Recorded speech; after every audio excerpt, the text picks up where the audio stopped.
કેજરીવાલને supreme ઝટકો। Delhi એલજીનો power વધ્યો, એમસીડીમાં નિયુક્તિની સત્તા અપાઈ। અરવિંદ કેજરીવાલની આમ આદમી પાર્ટીની દિલ્હી સરકારને સુપ્રીમ કોર્ટથી મોટો ફટકો પડ્યો છે।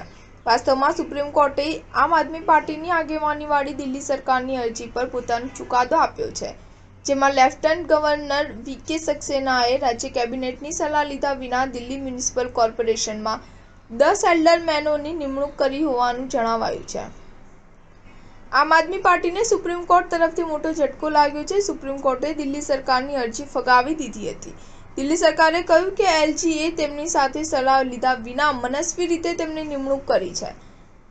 કેજરીવાલની દિલ્હી સરકારે કહ્યું હતું કે લેફ્ટનન્ટ ગવર્નર વીકે સક્સેનાએ રાજ્ય કેબિનેટની સલાહ લીધા વિના દિલ્હી મ્યુનિસિપલ કોર્પોરેશનમાં 10 એલ્ડરમેનોની નિમણૂક કરી હતી।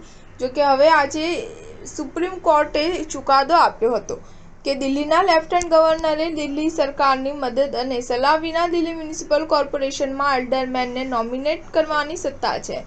કોર્ટે કહ્યું કે આ સત્તા દિલ્હી મ્યુનિસિપલ કોર્પોરેશન એક્ટ 1993 હેઠળ એક વૈધાનિક સત્તા છે અને તેથી રાજ્યપાલે દિલ્હી સરકારની સહાય અને સલાહ પર કાર્ય કરવાની જરૂર નથી, કારણ કે આ એક વૈધાનિક સત્તા હતી અને એક્ઝિક્યુટિવ સત્તા ન હતી।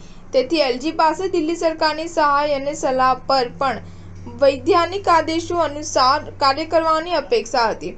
સુપ્રીમ કોર્ટે કહ્યું છે કે લેફ્ટનન્ટ ગવર્નર એમસીડી માટે સ્વતંત્ર રીતે 10 એલ્ડરમેનને નોમિનેટ કરી શકે છે।